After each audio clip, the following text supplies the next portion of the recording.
Welcome to Autism Knows No Borders. Discover what's possible when people impacted by autism inspire change and build community. Together with the Global Autism Project, here's your host, Rachel Harmon.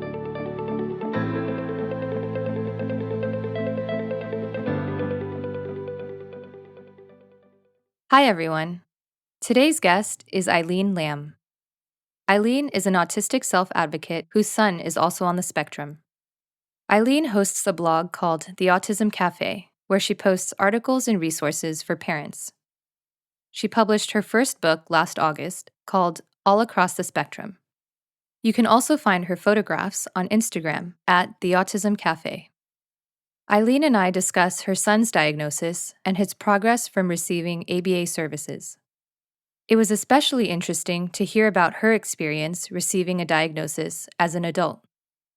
I really appreciate her candor as she takes us on her journey, from growing up feeling different to the mixed emotions when she learned of her own autism. Eileen is originally from France, so we touch on the surprising differences in attitudes towards autism between France and the US. For the first time in a public space other than on her blog, Eileen shares a traumatic incident that involved Child Protective Services and left her feeling betrayed by her son's ABA team. We also delve into the controversy of ABA therapy and the myths surrounding it. Eileen opens up about how hard it's been to receive online attacks from other self-advocates and how she handles those criticisms today. In this episode, discover what's possible when someone courageously shares her stories online to create a space for people to feel that they are not alone.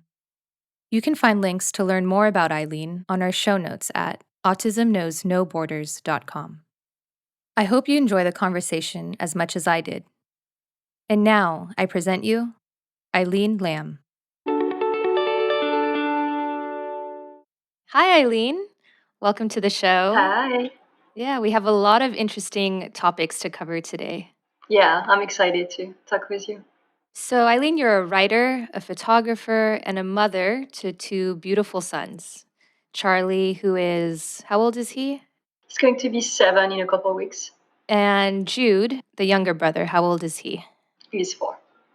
Charlie has autism, and you do as well. You're a self-advocate who was diagnosed as an adult. First, I wanted to hear about Charlie, and then we can discuss your diagnosis. Okay. Charlie was diagnosed with autism at an early age, right? Could you tell us about that process? Yeah, so Charlie was diagnosed when he was 22 months old. We had doubts before that, but we didn't get the diagnosis until then. He started losing words around 18 months, which is a big red flag, right? Speech regressions.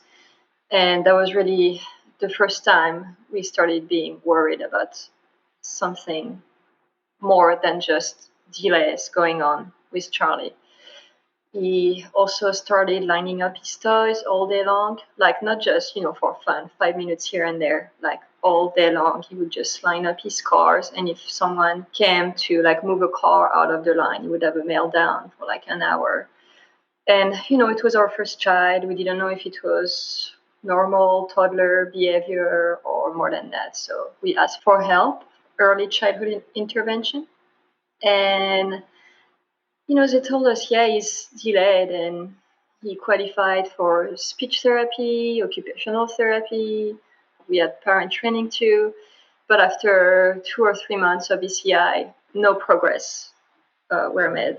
And it was just getting worse and worse. And, we realized that something more than just DLS was going on. So we were referred to a developmental pediatrician. And he was diagnosed with autism then. And was it around this same time that you sensed that maybe you had autism too? Like, how did you lead to that realization? Well, I told my mom, so I'm French, you can hear, and my mom is French. And when I told her that Charlie was autistic, she said, that can be true because you were the exact same way as a child and you're not autistic. I'm like, well, I mean, I know Charlie is autistic, so what does it mean then? Maybe I'm on the spectrum? But at first, it seemed like a crazy idea to me because I've always been, very verbal, and I didn't know how wide the spectrum was at that time. I didn't know much about autism. I had always felt different, but not in the same ways as Charlie. So I looked it up online and I learned about high functioning autism. And I was just like, oh my God, this is so me. That explains like everything I've been struggling with of my entire life. And I just wanted to know for myself. So I saw a therapist, doctor that does therapeutic assessments. And after dozen of hours of tests, and she said it, you have high functioning autism. Hmm. You mentioned that your mom said you and Charlie had some similarities. You said you felt different as a child, or you kind of sensed something was different about you. What was that like? Well, I was like Charlie in the ways that, I didn't play with toys like appropriately. I was very in my own world, in my own bubble. Like, I wasn't affectionate with my mom. I didn't like look at people when they entered the room. I didn't greet people. I was just very in my own world. But I talked. I just didn't talk. I didn't answer people's questions like I should, but I did have words. And that's where my confusion was when, you know, thinking about whether I could have autism or not at that time, because now I know that many, many people on the spectrum do communicate verbally. And then, I grew up and at school, it didn't get any easier for me because I was just different from the other kids. Like I had different interests. I couldn't relate to them. I remember that one time where the teacher asked us to sing a song in front of the class when I was like five or six, and I sang a song from the 1930s, and everyone made fun of me, like started laughing. And then the teacher called my mother to tell her that I need to start listening to songs that are on the radio right now, so it's easier for me to fit in. And so that was like the first time I realized that I was like really different, but I didn't understand why. It was Yeah. just a disconnect. And how did your mother react to other people saying things like that, or your teacher calling her? What was that like for her? Sometimes she had my back. Like she didn't like when teachers will tell her that I wouldn't say hi or answer questions. But for things like the music, she told the teacher actually, well, when people come to our house, they are listening to those songs, so they can fit in. As in we're teaching other people to listen to what she's listening to. She was trying to, take my defense, I guess. But yeah, for everything that was like saying hi and thank you that I was really bad at, my mom was very embarrassed. I think it's a French thing. These things are very important. Yeah. And she tried to teach me in so many ways. Like she would tell me to go get baguette bread at the bakery and say hi, thank you. But often I wouldn't do it because I was more focused on like giving exact change with the money and all of that. That was when you were a child, and that incident happened, you said, when you were around 5 years old? Mhm. Yeah. What was it like for you as a teenager growing up?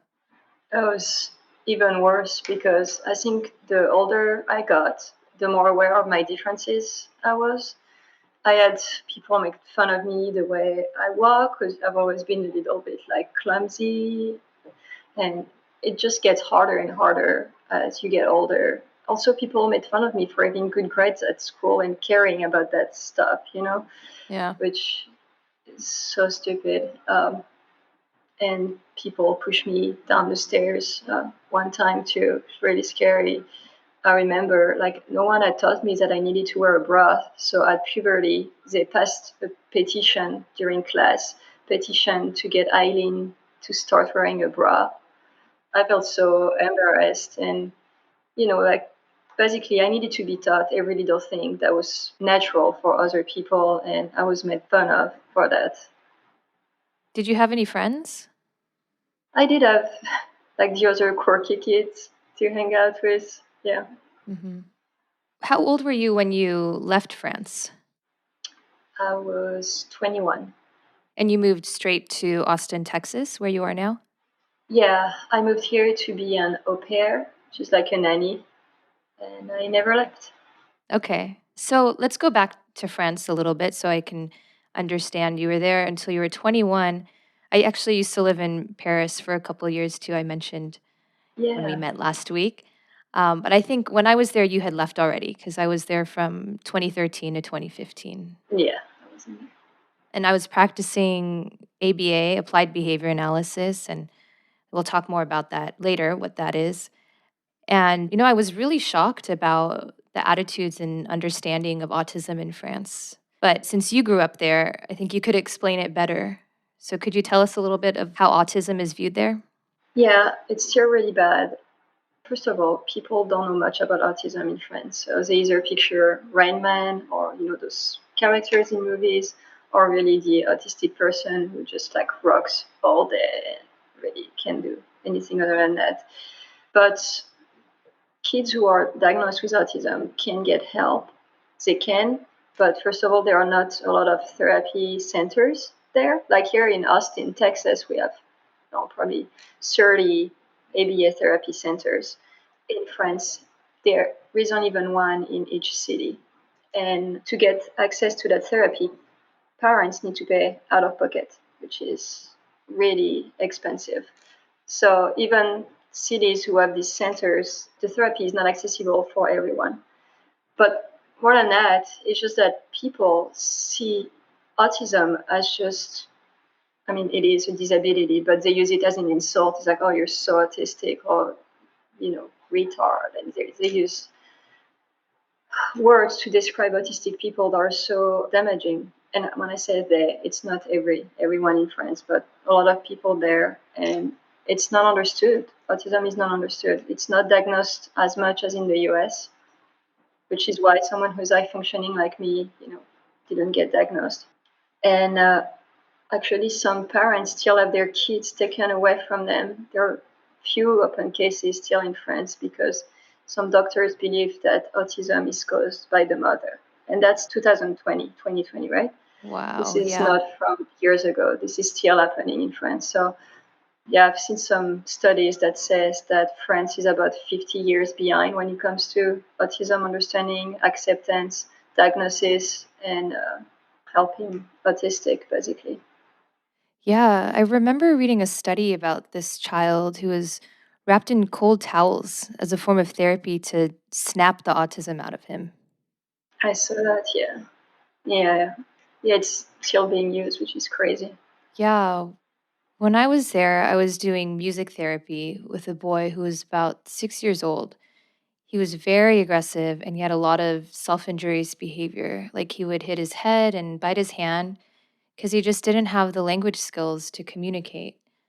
And at school, he didn't have a consistent therapist to work with him. They would hire new people, but every person that came on wasn't able to handle his behaviors.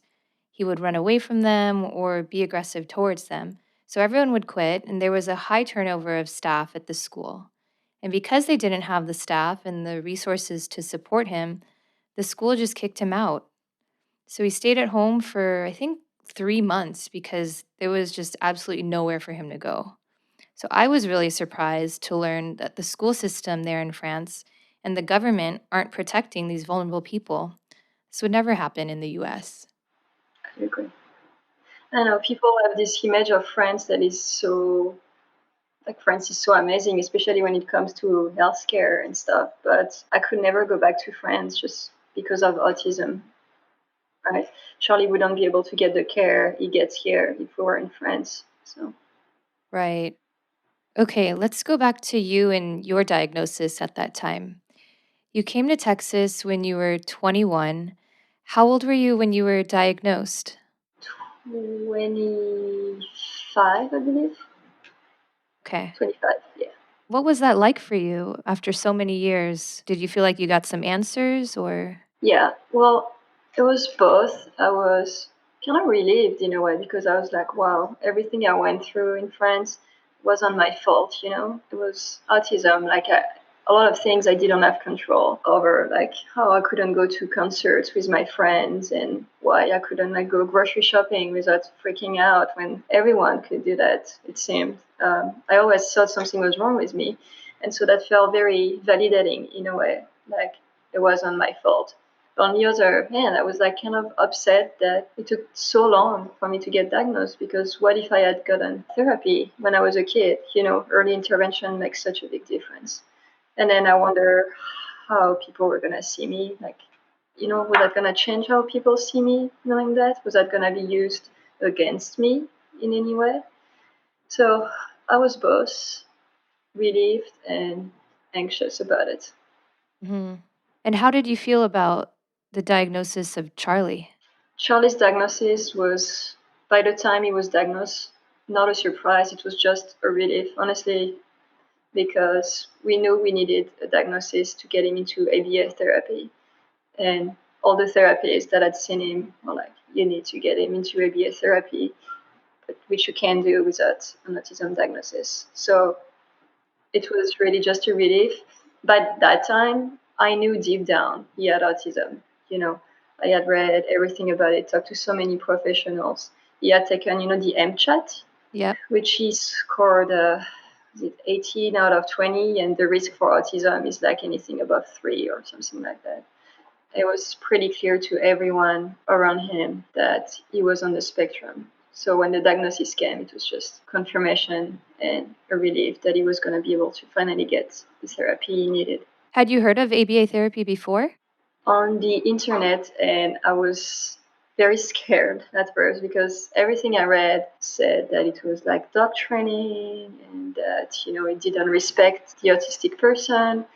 And I didn't know what to think at first. I talked to a lot of people who had their kids in therapy, who had been in ABA therapy, who were therapists.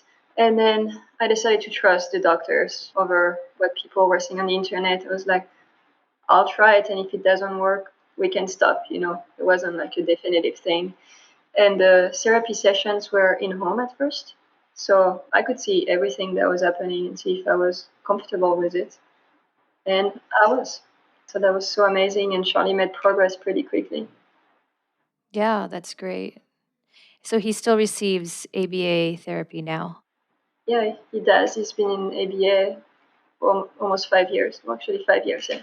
Okay. How many hours of services does he get? When he started, it was 25. Then for a long time, he was at 40. And his insurance just, actually, which is kind of backward thinking, but his insurance just cut down his hours last month to 30 because he hasn't made enough progress in the past 5 years. Okay. He's made progress, just not enough for them to justify. So he's at 40 hours right now. And I mean, a big difference to note here is that you're getting services covered by insurance, right? Yes. Whereas in France, it would be out of pocket, like you said. Yeah, exactly. Could you tell us about some milestones that Charlie has reached in his progress through ABA? Well, first of all, his therapist taught him to use an app on his iPad, Proloquo to go, Yeah. which is, yeah, with the little pictures. And so now he's able to say, I want plus item. So he'll go, I want cookie. It's one of his favorite, obviously. Um, so that he can tell us, which is great. Before we had no idea what he wanted. It was like I would go to the pantry and show him like 20 items before he would like put his hand on one. And now he can just go on his tablet and tell us, which is a huge win. So it's just basic needs, and he can tell us if he's happy or sad. But it is so much better than when we started, and he would just scream all day because he did not have any way to communicate. And we tried PECs, which is the little pictures. Yep.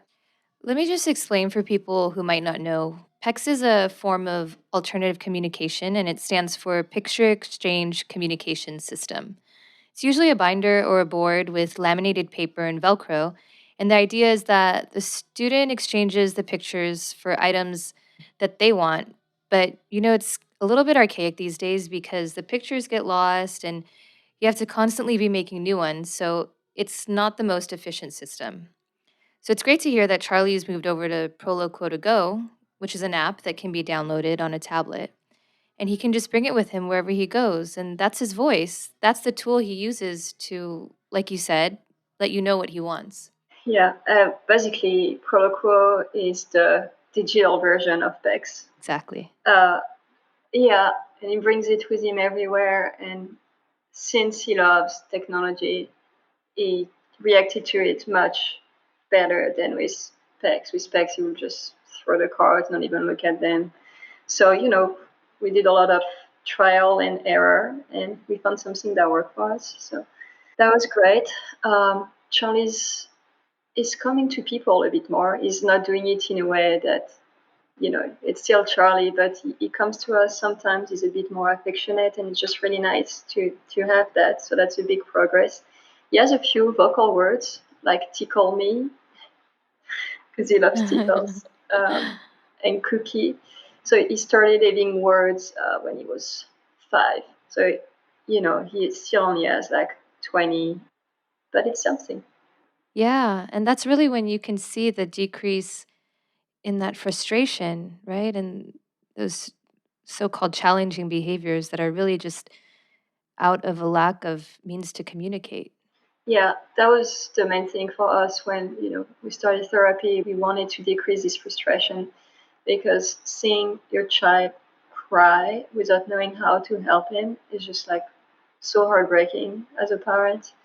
And he still has these moments, because sometimes what he wants, he still can't express it with Proloquo if it's, if he's hurt, like we still don't know that, for instance. But overall, the frustration has decreased so much. So getting there. That's wonderful. So, Eileen, tell us about the recent incident that happened with his ABA team that involved Child Protective Services. Yeah, that was a pretty traumatic incident. So, like I said, we started therapy, ABA therapy, when Charlie was 2, so about 5 years ago, and we've been with the same center since then.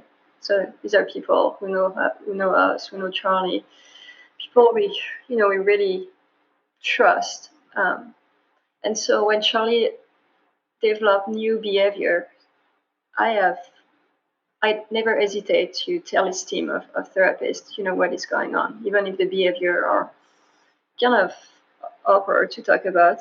So around Christmas, Charlie climbed on the counter and opened the medicine cabinet and bought all of melatonin gummies, and he had a few. Yeah, so that was really scary. I was there within a second, stopped him, called poison control. They said it was okay. But it was scary. So I told his ABA center about it because, Charlie had also been eating like dirt and he just tries to put everything in his mouth. And I needed help because I don't know how to stop him. Like, you never know what he's going to grab and put in his mouth. Mm-hmm. And so I told his center. And then a week later, Charlie grabbed a dog treat Dog treat, okay. and put in his mouth. Ate it. Again, I put the dog treats away in the locked pantry. We have locks everywhere. I wish I could give you a tour of the house. Like, Yeah. it's crazy. And that was it. Every time we see something, our house is pretty empty. And you can see behind me, we even like put big barriers up there because it's a half wall just in case, like we're being very mindful about that. But after I told this ABS center about the dog treat, they called Child Protective Services to report us for neglect.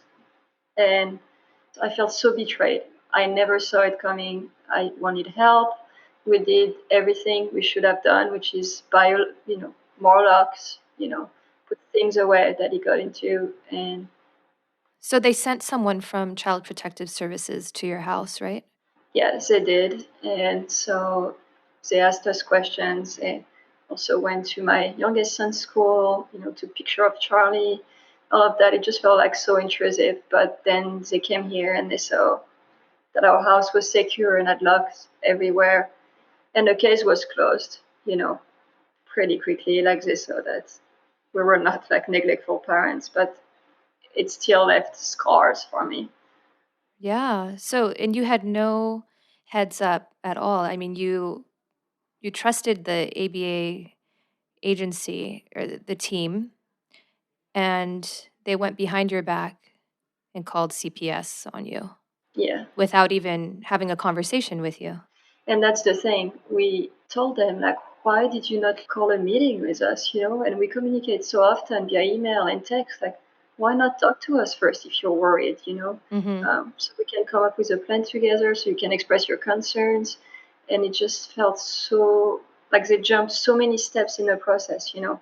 And finally, they agreed that they did it wrong and that they shouldn't have jumped the gun, right? Mm-hmm. And they have a new protocol in place now after what happened with us, where they will absolutely have a meeting with the family now if something like this happens.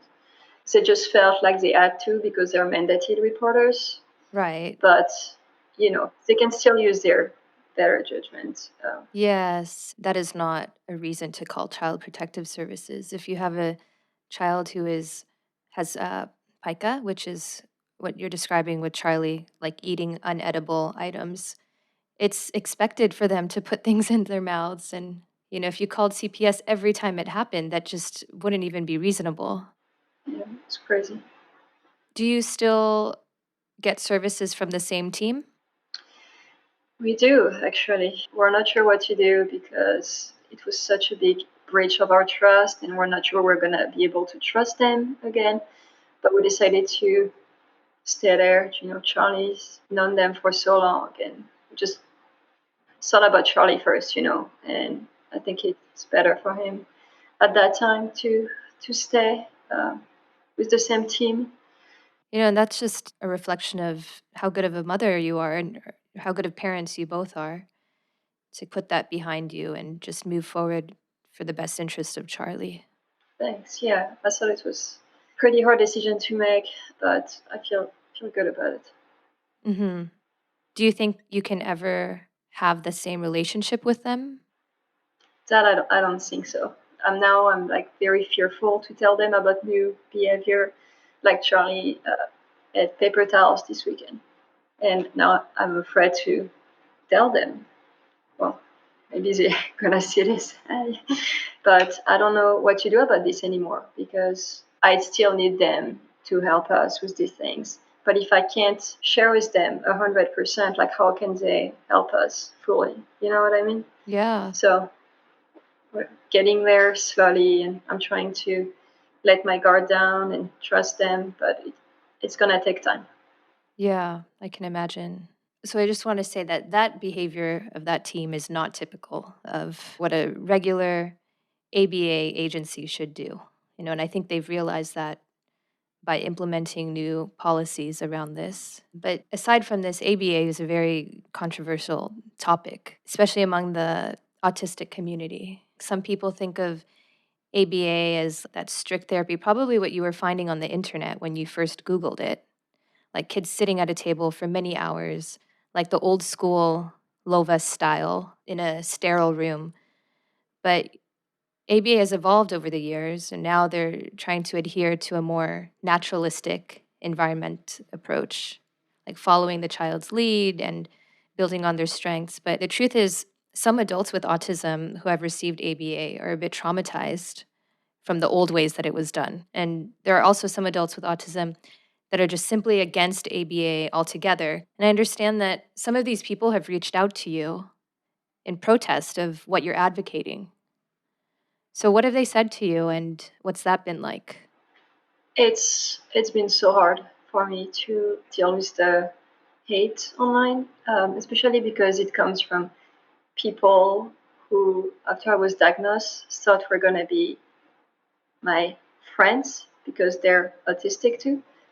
And so to have them come at me because I put my son in ABA therapy, because I don't care about saying person with autism or autistic person and all of these things. Like, it's like I'm always doing something wrong in their eyes in the way I advocate. And I've had people like wish death on me for doing ABA with Charlie. Just yesterday, again, like my Twitter was filled with insults and like people tweeting at me from anonymous ABA accounts and stuff like that. And it gets like so tiring to deal with this because, like you said, some of these people have never ever been in ABA, And I know I'm a good mother, and I would never do ABA if it was torture or.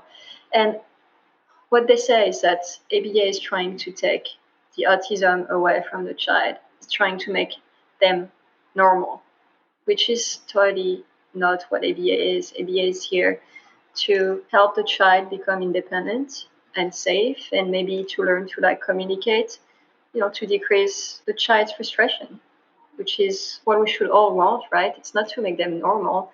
I want Charlie to not run in the street in front of cars and like almost get hit. This is so scary.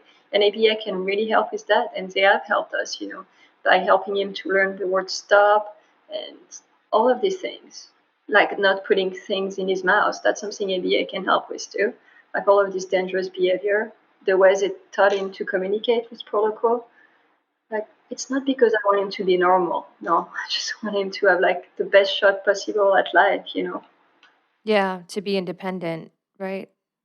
Or as independent as they can be. How do you manage your emotions when you read these tweets, and do you respond? Well, last year I had a very bad run of this. It was like 500 of these messages a day, and honestly, it got to me so much. And out of anger, I answered to them, which made it worse. Mm-hmm. I wouldn't say I would fight, but I would defend myself. And the more I defended myself, the more these people came after me. And I was getting to the point where like I didn't want to open my phone. I didn't want to post on social media, even though there are a lot of people who like really relate to what I write, and it helps a lot of people. But because of them, I didn't want to do it anymore. So now what I do is just that I ignore them. And it's really hard to do because my initial reaction is like to fight back and defend myself. But if I ignore them, mute them, or block them, it really goes away faster, you know, their attacks. So that's what I do now. That sounds like it was really difficult for you, but I'm glad that you've found a way to manage the situation now. Let's talk about your autism cafe. How did that get started? Well, first of all, I wanted to show people in France, because I have a lot of friends and family, what autism was like. So at first, I just started writing, like ready for my family and friends. And then after a party at Charlie Center, the ABS Center, I went there because I was like, oh, I'm going to see children who are like Charlie, and I'm going to be able to relate and talk to the parents. But Charlie was the only kid at that party. He was just like screaming the entire time. Keep in mind, he was like 2 at the time. Didn't want to wear the costume. And so it's like, even among other people who are supposed to, get it and be like us, I couldn't relate. And I think I had never felt so alone than in that moment. And so I started writing because I figured that there are other people who would get it. I wanted to reach them, connect with them, and it did. And people started like messaging me, telling me how they could relate so much to my post, and it just kind of kept going from there. That started on Facebook, right? And now you've created this blog? Yeah, so it started on Facebook, and it's Facebook page. It wasn't very professional, so I started like writing on a blog, which also gave me a lot more freedom with creativity. How I wanted to like place my pictures and how I wanted the blog to look, and so it gave me a really nice way to express myself, to have my own blog, and writing really became a way for me to feel less alone and to make people feel less alone. So started my blog, and then I really got into photography. So I started posting on Instagram too. It's very visual on Instagram. And I reached a lot of people there too. And now that's kind of what I do, Instagram and the blog. That's great. You're bringing people together. You're building a community. And even putting yourself out there and having the courage to speak up when other groups of people are trying to attack you and you're still not giving up. That's amazing.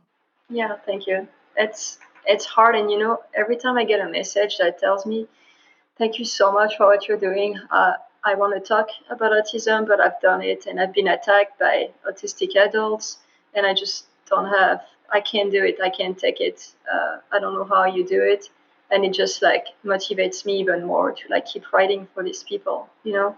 I think it's just so sad that parents are afraid to talk about autism because of those self advocates. Or they're just vocal, you know? I don't think they represent most autistic adults, but they're so vocal online that I understand why it's scary for parents. I mean, I get scared still when I post something that's a bit controversial or when I mention ABA. I know I'm exposing myself to some of these attacks, but it's worth it in the end, like you said, to create that community and people feel understood and less alone. Yeah. Yeah. Tell us about your book, All Across the Spectrum. Writing a book has always been one of my dreams. So that's one of the things I daydreamed about when I was in class, and people wouldn't be able to get my attention because I was just thinking about writing a book. So it was like so surreal for me to have this dream come true. It's a book that talks about my experience being on the spectrum and raising Charlie, who is on the other side of the spectrum. I just really wanted to show how different people on the spectrum could be because I didn't know that until years ago. And I included some of my photography too, which was actually the idea of my publisher that I loved. And I think it really comes together well because I'm able to express some things in writing and others in pictures. And the book, the main goal again was for people to know they were not alone, other parents. And I think the message is coming, coming across nicely in the book that parents of autistic children are not alone, even though sometimes it feels that way because it's a hard journey. Have you received any responses from other self advocates who are in support of what you're doing? Yeah. Through the online community, I met many autistic adults who are actually, fighting for ABA and like for the same things that I stand for. And it was so nice to meet these people online and realize that not all autistic people are like against me. It's just this vocal minority, and it feels really bad because when they come at you, it's like all at once, and it's easy to feel like you're alone against everyone else. But there are autistic adults who support ABA and who care about the more severely affected autistic and who don't mind if you call them autistic or person with autism and all of that. Changing topic a little bit. How has your diagnosis and Charlie's diagnosis affected your family? Your mom, for example, who always knew that maybe you were special in some way. How did she respond with the diagnosis? She felt relieved too when I was diagnosed. She's like, oh my God, like I wasn't crazy, like my child was really different, and it wasn't my fault because she also felt like I was struggling because of her. Maybe, I was her first child and only child. Maybe she was doing something wrong with me that I couldn't do, like go to the grocery store like other kids could and things like that. And for my husband, like Sam, it explained all of these things. And I think it helps us in a way to deal with arguments better because it gives him a better understanding why sometimes I might react in ways that don't make sense to most people, or I'm gonna take things too literally and be really confused. And yeah, I think it's helped in a lot of ways because it's an explanation, not an excuse, but an explanation to a lot of things I struggle with. And sometimes it allows me to take a step back and be like, okay, well, so maybe it's my autism talking right now, and that's why I'm not getting this perspective. Now that I know myself too, I'm able to take a step back and think about it from the bigger picture and not just like stay in my head and like this is it, that's it. Are you getting any support for yourself right now? I'm just doing a therapy, one-on-one therapy, and my therapist suggested I join this social skill group with with children, which is a funny idea, but I might do it. What was the age group of the social skills group? Teenagers, maybe like 13 to 17, something like that. Okay.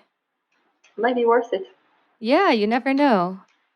How does your younger son, Jude, interact with his older brother? Does Charlie's behavior or autism affect him at all? Yeah, Jude is pretty amazing. It's not always easy for him because Charlie gets so much, not so much more, but he gets more attention than Jude. For instance, like when therapists come to the house to do ABA, Jude sees the therapist as, oh, well, Charlie gets someone to play with. Why don't I get that? So he's always trying to go through the therapy. You know, we give Charlie more attention because he needs more attention. Like I say, he always gets into things. It takes longer to figure out what he wants. And so sometimes that's hard for Jude. It's also hard because Jude wants to play with Charlie and he wants to talk to Charlie. And it took him a while to understand that Charlie was different. You know, his other friends, Jude's friends at school, they talk to him, they play with him. And Jude has a big brother who doesn't interact with him. Mm-hmm. But in a lot of ways, Charlie and Jude have a sweet relationship. Jude is always like helping Charlie with, going to the bathroom, or he'll feed him with a fork, because Charlie has a hard time eating with a fork. And he's always trying to help him. And they have their own ways to play together, like tickle fights, and jumping on the bed. So that's nice. And also, coming back to ABA therapy, at first, Charlie couldn't even be in the same room as Jude. He Mm. would like scream and hit Jude. And it was like heartbreaking for me as a mom to Wow. see that. Yeah. And for Jude too. I mean, he was a baby, he was young, but. And so his ABA therapist designed a tolerating Jude program. So Charlie would at least tolerate Jude being in the same room as him, right? Because they were going to live together for so long. Like, we needed to do something. And it started with them like watching a video that they both loved in the same room, but like that far apart from each other. And then same video, them just a bit closer. And it worked. It took like 6 months. And then Charlie stopped hitting Jude and screaming when Jude was around. And now they're totally fine. Oh, great.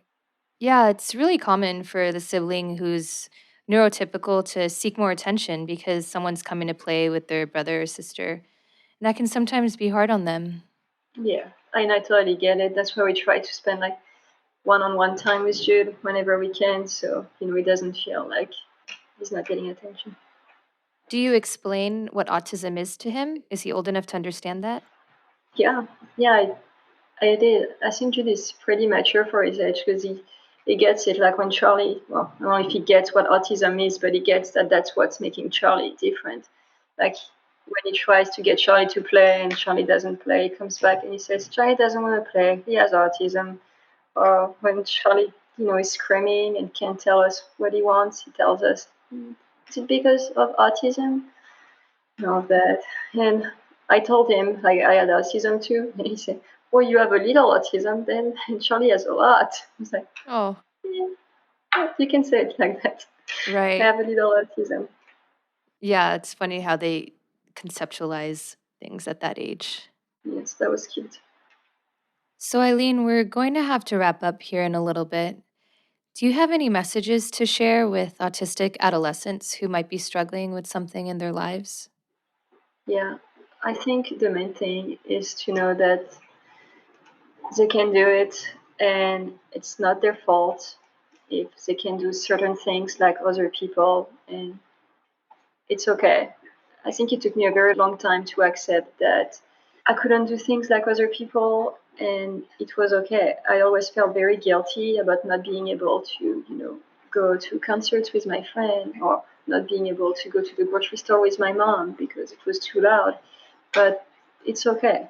We're different, and there are a lot of other things we can do, and gotta focus on these things. And I think it's totally okay to seek therapy if you really want to do these things. Like, I want to be able to do these things, so I'm seeking therapy to help me through, going to the store, going to a concert, and I hope I'm going to be able to one day. But if that's not something you want to do, that's okay.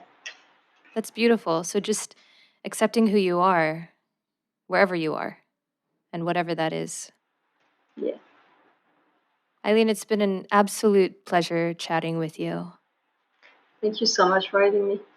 Yeah. And again, for our listeners who want to learn more about you and your story, they can visit your website, theautismcafe.com, and they can also check out your photographs on Instagram at the Autism Cafe. And they can pick up your book all across the spectrum. Where can they get your book? It's on Amazon and also on Shop Catalog. Okay, great. And I'll attach all of these links on our show notes. Thank you. Yeah, thanks again, Eileen. Take care. Thank you. Bye-bye. Thank you for joining us today on Autism Knows No Borders. I hope you found inspiration in listening to Eileen's perspective as a mother and as a self-advocate. Personally, her story about her son's ABA team calling Child Protective Services really left an impact on me. As a practitioner, I've had to make that uncomfortable call before. It wasn't an easy decision, but there were clear signs of physical abuse happening in the home I was visiting. I've often thought about that case and wondered if I did the right thing. I agree with Eileen that mandated reporters really need to use their judgment before taking actions that could seriously disrupt a family's home. How could Eileen's situation have gone differently if the team had approached her with care and empathy instead of jumping steps ahead? I also want to go a little deeper into the sensitive topic of why some adults with autism may be against ABA. As Eileen and I mentioned in the conversation, ABA has come a long way from the stricter methods used before.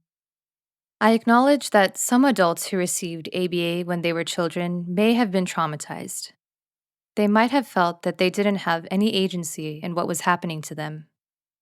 For example, maybe they were forced to look people in the eye when speaking, or maybe they were physically restrained to stop flapping their hands.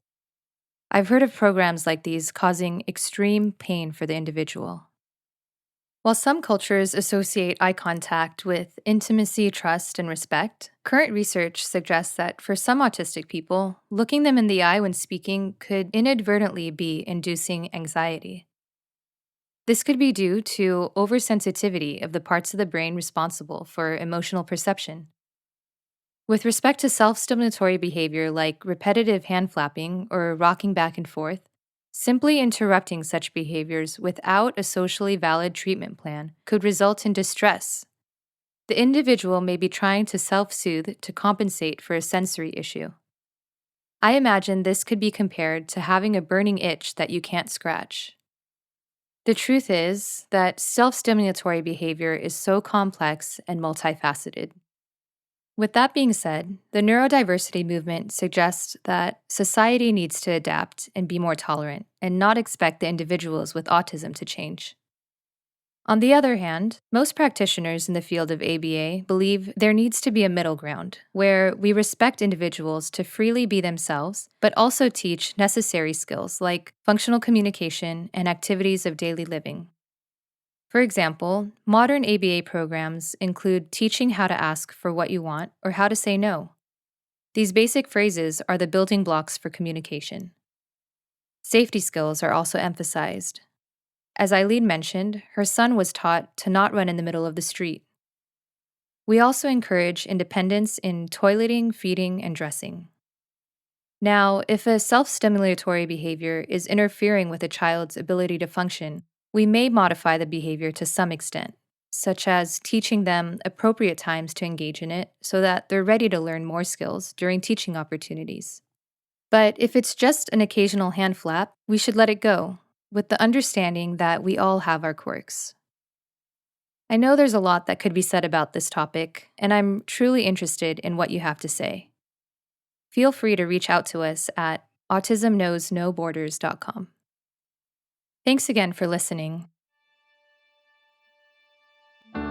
You've been watching Autism Knows No Borders. If you like this video, please give it a thumbs up and subscribe to our channel. Also, we'd love to hear from you, so let us know what you think in the comments section. Click here to watch another interview from our podcast. You can also find us on your favorite podcast app. Tune in each week for engaging conversations of how people across the globe are inspiring change and building community. Thanks for watching. Take care.